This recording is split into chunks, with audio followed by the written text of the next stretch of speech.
Hi everyone, welcome to the webinar and workshop series conducted by TCS in lieu of the upcoming MCS exams happening in May 2024. My name is Nick and I'm the lead tutor and evaluator for one of the lead tutors and evaluators for MCS at TCS. So let's look at the session plan. So today's session is going to be quite short compared to our previous webinars and workshops. First things first, I'm going to highlight what you need to do to maintain a high level of confidence or a better level of positivity, because as per the CIMA examiner, if you are confident about your skill set, you are well poised to do the job of a finance manager. If so, you'd end up passing the MCS exam comfortably. So I will be sharing last minute tips with you with the intention of improving your positivity before you go attempt your real exam. Then in the second part, I will be opening up for a Q&A. So if you need last minute help, you can raise these questions and concerns so that I can address them. Okay, so first things first, talking about what you need to do to develop a high level of confidence. So before the exam, it's best to rest your mind and body. That's exactly why we've mentioned that you have to stop all preparations a day before your exam. Give me a second, please, guys. Someone's mic is on. Okay, right. So I stated the fact that you have to stop all your preparations a day prior to your exam. So for instance, if your exam is on the 13th of May, then you have to stop all your preparations by the 11th of May, 12th of May, or a day before your exam. You should start relaxing. Why is this the case? Because the CIMA examiner is trying to replicate a real life corporate environment. So in a real life corporate environment, if you are to function properly, it's best that you walk into office with a fresh mindset. And if you are, for instance, let's assume you are walking into office on a Monday, if you are partying on Sunday, or if you are up till late on Sunday, you cannot function properly as a finance manager. So with that in mind, it's of utmost importance that you stop all your work. You might think that you can still utilize this day to maybe redevelop your answer plans or go through the mock exams and whatnot. Instead, it's best that you relax, because as you know, any sportsman out there, before a big meet, what they do is they do all the preparations beforehand, and they'll start relaxing a day or two before their meet or their sport event. So you need to adhere to a similar approach, because you are expected to play the role of a finance manager. So it's best to be rested. And if you take a break a day before your exam, you'd walk into the exam with an open mind, because at the MCS exam, although theoretical elements are tested, additionally, your practical application skills are tested as well. So there will be a set of questions which tests your practical decision making related skill set. So in order to come up with the best type of answers, best type of decisions, which are totally aligned with what's highlighted within the scenario, which are totally aligned with the internal and external dynamics of Flatthall, you have to make sure that you are well rested. So with that in mind, rest your mind and body. Do not refer to any study material, mocks, or answer plans before the exam, because especially I've seen students, although I ask you not to do anything a day prior to the exam, or stop all your work a day prior to the exam, I've seen students right before walking into the exam hall, they try to go through mock exams. Let's assume when going through mock exams, you went through a mock which tests your understanding about investment appraisal. So in your question, in the mock exam which you referred, you might have gone through a question which has everything to do with NPV, but at your exam there could be a question about payback period. So if NPV related question which you had gone through before the exam is in your mind, you'd try to develop a similar answer at your exam, rather than focusing on what's highlighted within the scenario.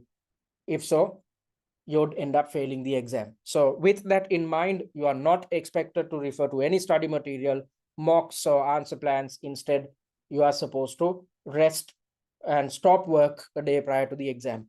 And when developing answers and 2 or 3 days before your exam, you need to think that you are playing the role of a finance manager at Flatthall. So if you are to play your role in a successful manner, you need to consider what's highlighted within each and every scenario, because as you would have seen throughout these webinars and workshop series, and on top of that, if you had referred to our mock exams and master classes, you'd understand what I'm talking about. Your knowledge is tested in an extremely practical manner. It's as if you receive an email from your senior finance manager or some other senior manager or a board member, and considering what's highlighted within the email, you are expected to develop your answers.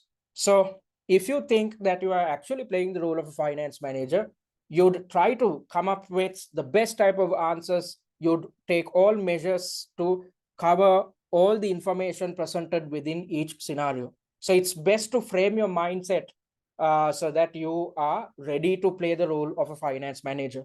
And it's quite normal leading up to the exam, since you just have 4 to 5 days at your disposal, leading up to your exam. It's quite normal for you to feel negative. However much prepared you are as students, there is a tendency for you to think that you have not done your preparations fully. You might have attempted all 5 mock exams by now. If so, 75% of your job is done. Still, there is a tendency for you to go through your study texts, study notes, and whatnot.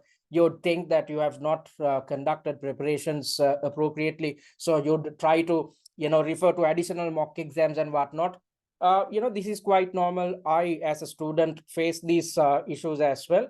So these are all deflections which you need to avoid. Instead, believe in yourself, trust in the process which you have adhered to so far. So it's just a matter of getting the 5 mock exams done and redeveloping answer plans based on the 5 mock exams with the intention of improving your answering and time management technique. So if you had completed these requirements, you need not worry too much. It's quite normal for you to feel negative, especially given the fact that this is a stressful exam. Although this is the case, always remind yourself, whenever you feel down or negative, always remind yourself that you have done your job. You can only tell this if you had conducted preparations up until now in a successful manner. So if you had attempted at least 4 mock exams by now, you have done your job partially. So be confident about yourself, and always remind yourself that you just need 80 marks to pass out of 150, or as a percentage, it's just 54%. So if you get 54%, you can pass. If you get 80 marks, you can pass. So always remind yourself this fact, because you can't get all your answers accurate. Even if you screw up 2 or 3 subtasks, still you can pass. So always keep reminding yourself that you are supposed to stick to the study plan rather than worrying about what you did not achieve. It's best to, be motivated by what you have already completed so far.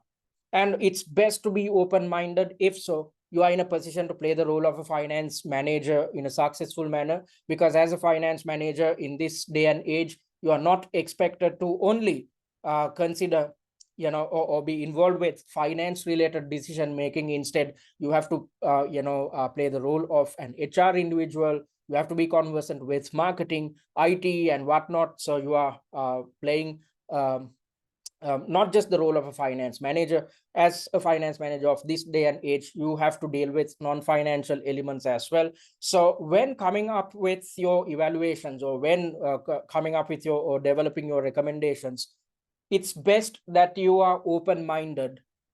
So in order to achieve the required level of open-mindedness, I'm asking you guys to stop all work a day prior to the exam. And during the exam, it's best to adhere to these guidelines so that you are in a position to maintain the same level of confidence which you have built 2 or 3 days before your exam. So at the exam, you are expected to stick to the exam technique routine, because that's exactly what you have practiced when attempting the 5 mock exams. So as I've mentioned in the third webinar, as well as throughout the workshops, I've mentioned the fact that you need to allocate 5 minutes to read through the scenario. Then 20 minutes should be allocated towards developing the answer plan. And the remaining time, which is 20 minutes, should be focused or allocated towards expanding the answer plan in paragraph form. So I've kept on saying the same thing over and over again across the webinar and workshop series, and I hope you would have practiced this technique when attempting the mock exams. If so, you would have seen a significant improvement in the way in which you structure your answers. You would have encountered that a situation where you manage your time appropriately. When you implemented these answering and time management techniques for the first time, although I'm asking you guys to allocate 20 minutes to develop the answer plan, you would have taken 40 to 45 minutes.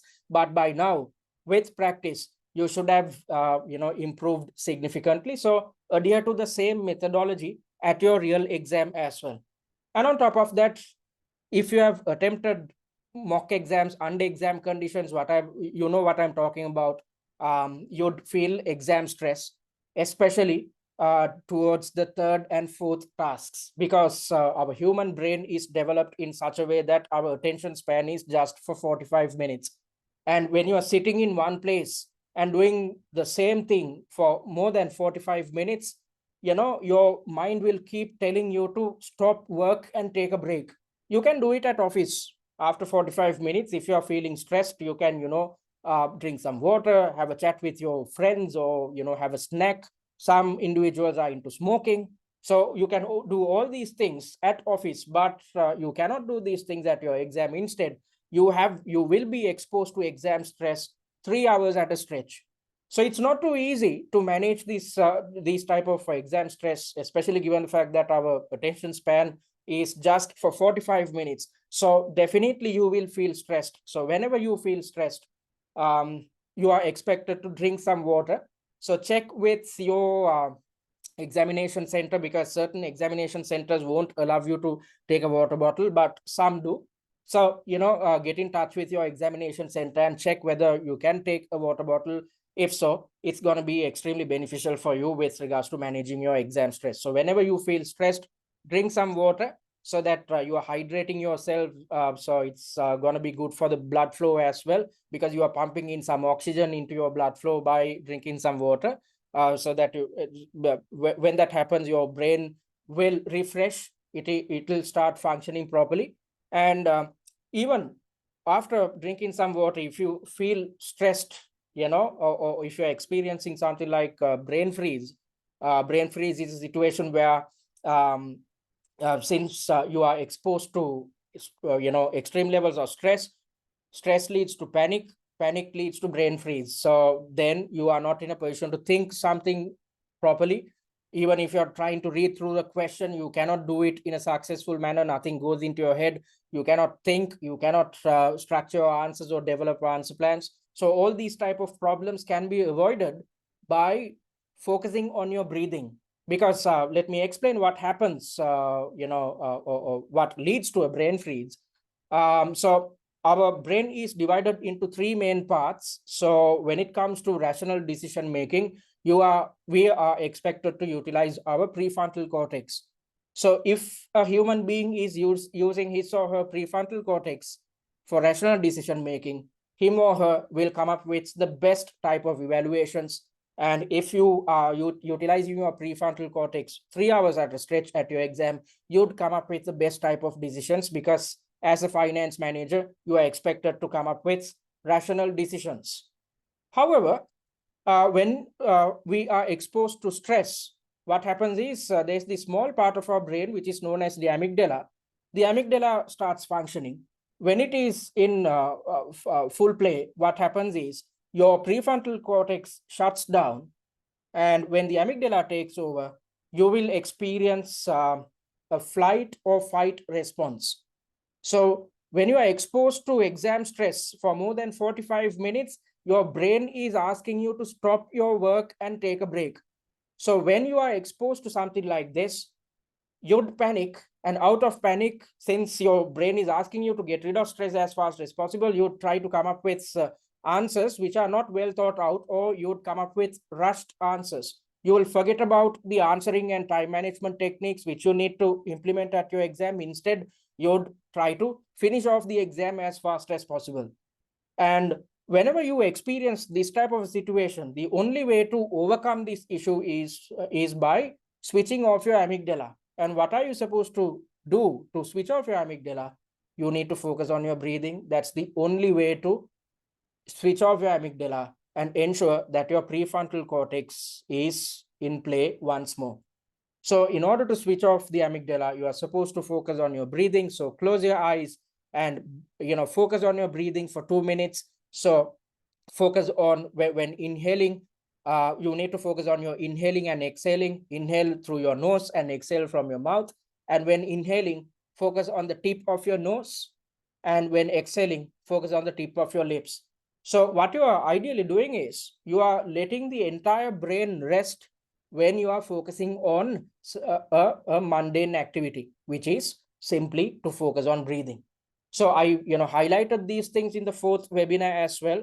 And whenever you were attempting your mock exams, whenever you were encountered with exam stress, I hope you practice these things. So even if you have not, still you have a chance of switching off your amygdala by focusing on breathing. And when getting in touch with students have said that on a task by task basis, before starting to read through the task, there are a certain set of students who focus on their breathing for 2 minutes. So you have 45 minutes at your disposal when it comes to attempting a task. So before starting the attempt, or before reading the scenario for a particular task, students tend to take 2 minutes of their time and focus on their breathing. So it's as if you are refreshing your brain before each and every task. So if you do this 4 times, then you are in a position to develop answers utilizing your prefrontal cortex. If so, you'd come up with the best type of answers. So there are 4 tasks in total at your exam. So before you start each task, if you close your eyes and focus on your breathing for 2 minutes, you are refreshing your brain every 45 minutes. As I mentioned earlier, your attention span is just for 45 minutes. So after your attention span expires, you are taking some action to refresh your brain and to ensure that you attempt each task with an open mind, with a fresh thought process. And whenever you feel stressed, remind yourself that you have done your homework. And on top of that, remind yourself that you just need 80 marks to pass, or 54% to pass. So you can, there will be subtasks which are developed with the intention of throwing you off your exam strategy. That's done intentionally by the examiner. There will be an extremely hard requirement or a task. So don't be fazed by it, because the examiner is trying to figure out whether, as a finance manager, you have the capability of managing a stressful situation. Because if you can be extremely conversant with all theoretical elements, you can be conversant with how to apply your knowledge as well. However, if you are not capable to manage your stress, then you are not fit to play the role of a finance manager. So the examiner is actually testing your knowledge, your application skills, as well as your ability to manage stress via this exam. So it's of utmost importance that you manage your stress levels. If not, you will end up failing your MCS exam. So give your best shot. If you think that you are the finance manager of Flatthall, you will definitely give your best shot. And it's best to be open-minded. So to achieve the required type and level of open-mindedness, you have to stop all work a day prior to the exam, so that you are resting. And on top of that, after each requirement, if you focus on your breathing for 2 minutes, you are try doing everything under your control to achieve the required level of open-mindedness. So you will face exam stress. Please practice these things, because don't rush your answers, because you need to sit in one place and keep replicating answering and time management techniques 4 times over. You need to keep fighting exam stress across 4 tasks. It's not easy. So with the intention of ensuring that you have some type of control over these stressful elements, I've suggested these recommendations. I hope you'd practice them, and you can actually apply them to your real life as well.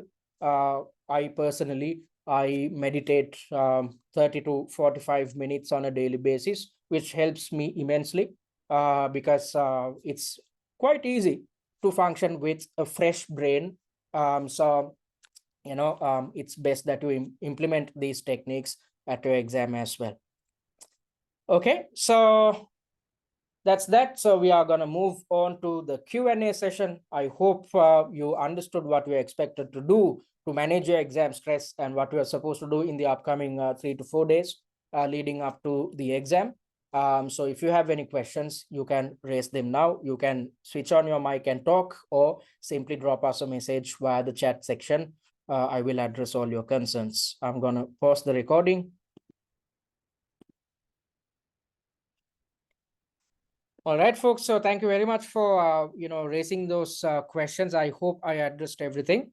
And as promised, I will share two documents which covers accounting for joint ventures as well as associates covered under your F2 syllabus, as well as activity-based management and activity-based budgeting, how it can be utilized within Flatthall, which falls under your P2 syllabus. And one of the individuals asked for the link for the free content so that he or she can gain access to the recorded versions of the webinars and workshops. I will share it via the WhatsApp group. So having said that, if you want to contact us, you can do it via our website, which is www.study@tcs.com, or simply drop us an email on info@study@tcs.com, or drop us a message via WhatsApp on this number. And I invite you guys to follow us on our social media handles, especially YouTube and TikTok, because the recorded versions of these webinars and workshops are actually uploaded onto our YouTube channel. And via the TikTok handle, you can gain access to pre-seed mind map. So we have compiled 3 videos, which just takes 5 to 7 minutes of your time. So if you go through these 3 TikTok videos until your exam, you are in a position to revise the most important points which are highlighted within the pre-seen document. So make use of these free content which we provide. So having said that, I wish you all the very best with your upcoming MCS exams. Be confident about your skill set, because if you're confident, if you believe in yourself, there's a high chance of you passing. And I hope you'd relax closer to the exam rather than pressurizing yourself too much. It's quite normal for you to feel negative or upset, or feel that you have not done your preparations appropriately. So whenever you feel negative, always remind yourself that you have done your homework and you just need 80 marks to pass. And you will definitely encounter certain subtasks which are developed with the intention of throwing you off your exam strategy. Don't be fazed by them. Don't let these type of subtasks affect you. Keep fighting, keep moving forward. And whenever you feel stressed at your exam, close your eyes and focus on your breathing for 2 minutes, and keep moving forward. Because if you keep fighting for 3 hours, then you can easily pass this exam. So be confident. I wish you all the very best and hope to see you guys at SES. Thank you and take care.